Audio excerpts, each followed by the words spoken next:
about the superfoods, of course, and the mystery behind unlocking the fullest potential of our diet. O tama-tama kumakain tayo. Yan, so, di na ako papatumpik-tumpik pa. Our next speaker is a registered nutritionist dietitian, walagot kayo, and a certified personal trainer.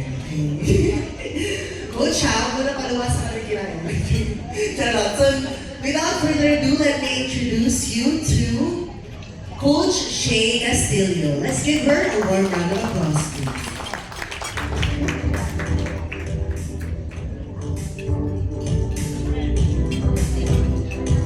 Hi everyone, good evening. So tamang-tama, nakakain na tayong lahat. So after this session, baka magdalawang isip kayo sa mga kinuha nyo sa buffet. Well, anyway, thank you again for Kuku Life for having me again for this discussion. And earlier today, a lot of good points have been discussed by Coach Dax and Coach Chance. So for now, our discussion will be about nutrition. So ang misconception about nutrition is it is very complicated. And kailangan you have the money to actually have the right nutrition. So for now, I will be discussing na hindi mo kailangan mag-spend ng maraming pera para magkaroon ka ng tamang nutrition. So I will make everything doable for you with all the resources that we have. Okay, next po. So actually, kanina si Coach Chance, he discussed about if you are having breakfast, if you eat fast food for lunch, or if you think rice is the enemy.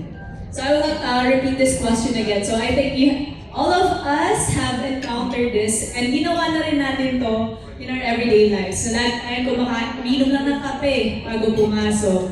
Tapos we always resort for fast food when it comes to lunch. And at the same time, lagi natin tine-question ang kanin.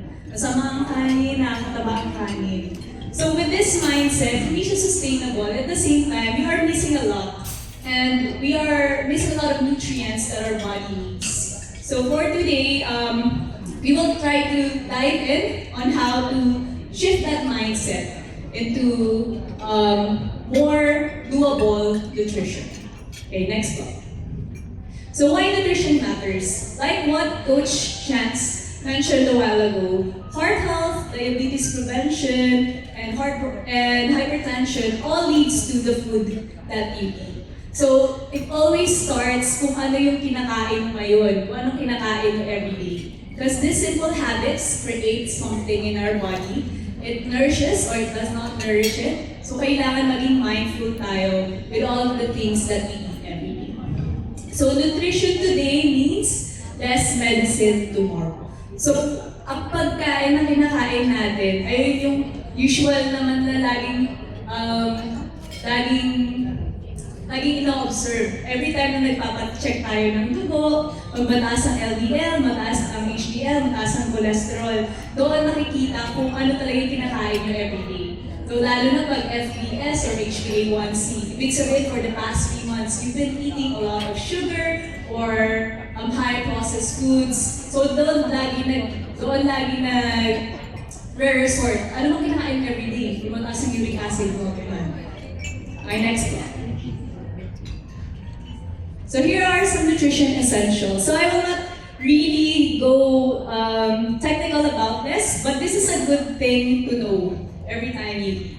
So there are 2 nutrition essentials, which is the macronutrients and the micronutrients. Macronutrients is the main nutrients found in food and maintain our body structure and function. So macronutrients meaning ayun yung mas malaking nutrient na nakuha natin sa pagkain. Those are carbohydrates, protein, and fat. For micronutrients, they are essential nutrients, which means that we cannot make them in our body, and so we must get them from our diet. These are the vitamins and minerals also found in food. Okay, next po.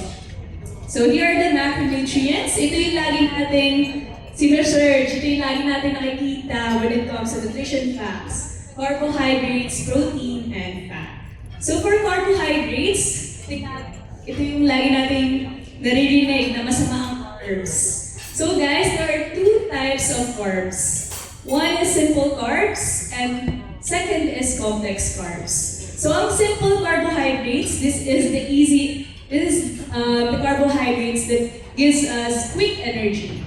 So ito yung white bread, white rice, pasta, and then ang complex carbohydrates, these are vegetables. So ito yung fruits and vegetables, and it is called complex. It differs because it has fiber. So within the two, kaya siya simple kasi mas mabilis niyang nabibigyan ng energy yung katawan natin. Di ba every time na nahihilo tayo, parang gusto natin ng candy. So that instant sugar gives us that quick fuel. With complex carbs naman, every time we eat vegetables, we always feel full, or every time hindi natin naubos agad kasi busog na tayo meron siyang fiber. So ayun yung two types of carbohydrates. Ang pinagkaiba lang, we need to use these carbohydrates strategically. Kasi ang simple carbs, they still gives us energy. At the same time, ang complex carbs naman, when it comes to weight management, it actually helps us feel full at wala din siya masyadong calories. Next is protein. So they play a vital role in the growth, repair, and maintenance of tissues, including muscles, skin, and organs. So these are the eggs, milk, chicken, fish, and even beans. For fat, it helps us give body energy, protects our organs, supports cell growth.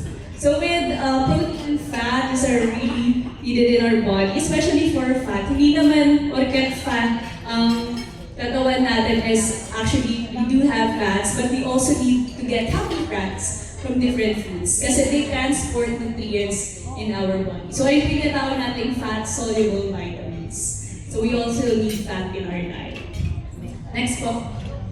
Micronutrients. So these are the vitamins and minerals. Vitamins are essential nutrients that mainly come from foods. So each perform roles in the body, and deficiencies of different vitamins can harm health in different ways. Ang mahirap kasi sa vitamins, kailangan marami kang variety of food na kinakain. Pansin nyo every time na you know someone who's a picky eater and doesn't eat much of veggies, they are deficient in a lot of nutrients. And some of them actually resort to supplements. Hindi ko naman inaan ng supplements. Mahirap lang na lahat ng supplements, lahat ng vitamins is tinitake nyo lahat ng capsule form. Parang hirap na inumin yun everyday, di ba? So ang pinaka-good way and realistic way is to eat a lot of variety of foods para makuha nyo pa rin yung vitamins na kailangan nyo for the day. And minerals, they are vital components of the food and they help with things like bone health, hydration, nerve function, and muscle performance. So for this one, this was mentioned by Coach Tax a while ago. This is the zinc, magnesium, potassium, and calcium. So this actually helps when it comes to hydration. So lahat naman ng sports drink na ininom nyo, meron siyang sources of these minerals. At the same time, they are also present in green leafy vegetables. Pero mas easier lang siya to take when it comes to drinks. Kasi nandun na lahat ng kailangan ng minerals for hydration. Okay, next po. Okay, so for now, the balanced diet, since everyone ate, this is a good topic on yung kinain nyo ba balance or tunay. So a balanced diet contains an adequate amount of all the nutrients required by the body to grow, remain healthy, and be disease-free. So from the macronutrients and micronutrients, dapat lahat yon ay present sa food na kinakain natin. Okay, next po.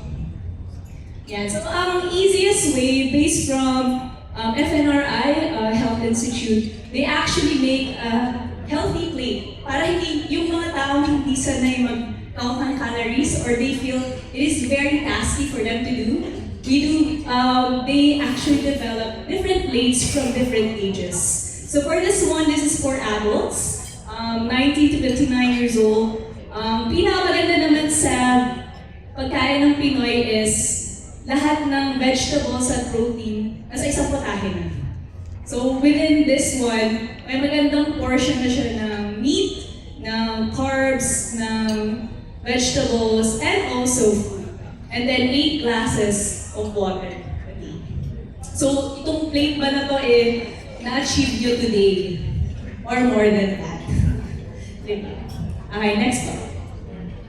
Yeah. So, portion control.